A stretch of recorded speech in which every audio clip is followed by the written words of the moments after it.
ఉండదు. నిజానికి టీవీ లేకపోతే బోర్ కొట్టేస్తుంది కదా. ఈ టైంలో ఎవరో కాలేజ్ మీద పడుతున్నారు. ఒకవైపు ఏమో మంచి సినిమా వస్తుంది, ఇంకోవైపు ఏమో కాలేజ్ మీద పడుతున్నారు. చూద్దామా వద్దా? సర్లే, ఎవరైతే ఏమైంది చూద్దాం. మాస్టర్ గారు మీరా, కూర్చోండి. అమ్మా కళాచంద్రిక, ఎలా ఉన్నావు? బాగున్నాను మాస్టర్ గారు. నీ ఆరోగ్యం ఎలా ఉంటుంది? బాగానుందండి. అమ్మా కళాచంద్రిక, నేను ఒకటి చెప్తాను, వింటావా? చెప్పండి మాస్టర్ గారు. అదేనమ్మా, మన యేసుప్రభు గారిని నమ్ముకోవాలి. ఆయన మన కోసం సిలువలో తన ప్రాణాన్ని త్యాగం చేశాడు. నిన్ను నన్ను రక్షించింది కూడా ఆయనేనమ్మా. ఏంటమ్మా, చాలా బాగుంది కూడా. యేసుప్రభు గారిని నమ్ముకోవాలా? ఇది ఇంకా బాగుంది. ఓ వైపు మంచి సినిమా వస్తుంది, యేసుప్రభు గారిని నమ్ముకోవాలా? ఇలా మేలు. అలా కదమ్మా, మనం యేసుప్రభు గారిని నమ్ముకోవాలి. ఊరుకొని మాస్టర్ గారు, నిదానంగా దేవుడు ఆలో తెలుసా? టీవీ అన్న దేవుడు, టీవీ లేకపోతే నేను లేను. అలా కదమ్మా, మనం యేసుప్రభు గారిని నమ్ముకొని ఉండాలి. ఎలాంటి మాస్టర్ గారు మా పడుకుంటారు? సరేలే, అమ్మాయి లేదు కాబట్టి వేరే ఇంటికి వెళ్ళి చూద్దాం. ఆహా, ఎంత డబ్బుందో! గంటలు గంటల డబ్బు ఉంది. ఈ డబ్బు ఎంత అందంగా ఉందో! వేరే వాసన వస్తుంది. నిజం చెప్పాలంటే ఈ డబ్బు లేకపోతే నాకు బ్రతికే లేదు. ఈ డబ్బు లేకపోతే నాకు నిద్ర పట్టదు, ఆకలి వేయదు.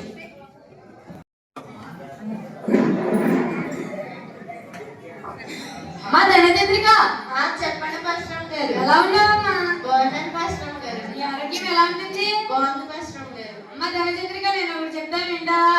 చెప్పండి పాస్టర్ గారు. అదేనమ్మా, మన యేసుప్రభు గారు నమ్ముకోవాలమ్మా. నిన్ను నన్ను పుట్టించింది ఆయనే. మన కోసం ఆయన చాలా గొడవ దెబ్బలు తిన్నారు కాబట్టి మనం యేసుప్రభు గారు నమ్ముకోవాలమ్మా. పాస్టర్ గారు, మీరంటే నాకు చాలా గౌరవం, కానీ మీ దేవుడు నమ్మని నాతో చెప్పొద్దు. నిజానికి నా దేవుడు ఎవరో తెలుసా? నా డబ్బే నా దేవుడు. ఈ డబ్బు లేకపోతే నాకు బ్రతుకు లేదు, నేను జీవించలేను ఈ డబ్బు లేకపోతే. అలా కదమ్మా, మనం యేసుప్రభు గారు నమ్ముకోవాలమ్మా. ఇంకేం చెప్పొద్దు, వెళ్ళండి ఇక్కడి నుంచి. అలా కదమ్మా, వెళ్ళండి పాస్టర్ గారు.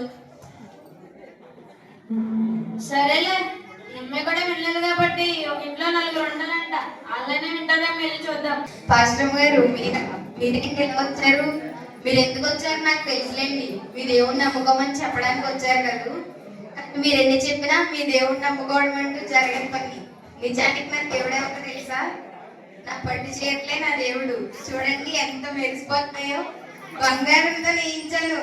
కావాలా మీకు కూడా ఒకటి? అలా కదమ్మా, మనం యేసుప్రభు గారిని నమ్ముకోవాలమ్మా. శ్రమ గారు, మీరు ఎంత చెప్పినా మీ దేవుడిని మేము నమ్ముకోం. నిజానికి నా దేవుడు ఎవరో తెలుసా? నా సౌందర్యమే నా దేవుడు. అంత అందంగా ఉందని చూడండి. అలా కదమ్మా, మనం యేసుప్రభు గారిని నమ్ముకోవాలి. ఎంత సౌందర్యంగా ఉందని చూడండి. వేరే దేవుడిని కొలవడం నాకు ఎందుకు చెప్పండి పాస్టర్ గారు. ముందు వెళ్ళండి, మేకప్ వేసుకోవాలి. ఇదిగో పాస్టర్ గారు, ఇంకా వెళ్ళండి. అలా కదమ్మా, మనం యేసుప్రభు గారిని నమ్ముకోవాలి. అసలు నా దేవుడు ఎవరో తెలుసా? నా పుస్తకాలే నా దేవుడు. నేను రోజుకి ఎన్ని పుస్తకాలు చదువుతానో తెలుసా? నన్ను ఊళ్ళో వాళ్ళందరూ పుస్తకాలు పుర్రని పిలుస్తారు. అలా కదమ్మా, యేసుప్రభు గారిని నమ్ముకోవాలమ్మా. ఇదిగో పాస్టర్ గారు, మీకు ఎన్నిసార్లు చెప్పిన అర్థం కావట్లేదా? వీళ్ళందరూ నా దేవుడు ఎవరో చెప్పారు, మరి నేను చెప్పాలి కదా. నిజానికి నా దేవుడు ఎవరో తెలుసా? నా కడుపే నా దేవుడు. తినాలి కదా, తింటేనే కదా ఉండేది. ఏమండి, తిన్నారా అందరూ? చికెన్లు ఎందుకు వచ్చారా? అలా కదమ్మా, మన యేసుప్రభు గారిని నమ్ముకోవాలి కదా.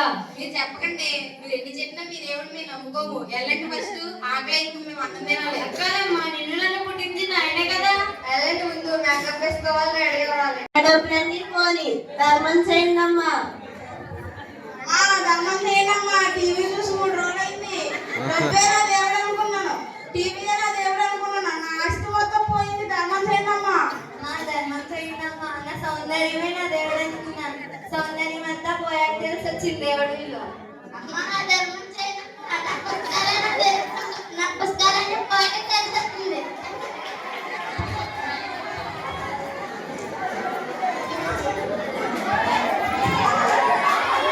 అమ్మా, ధర్మం చేయండమ్మా.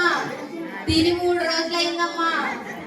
తింటే చాలు అనుకున్నాను, పట్టు చీరలే నా దేవుడు అనుకున్నాను. కానీ సర్వం కోల్పోయాకే తెలిసింది ధర్మం చేయండి అమ్మా. తిని 3 రోజులు అయిందమ్మా. ఊరంతా అన్నం పెట్టిందమ్మా. అమ్మ ధనచంద్రిక కళాచంద్రిక పుణ్యవతి కన్యావతి కన్యావతి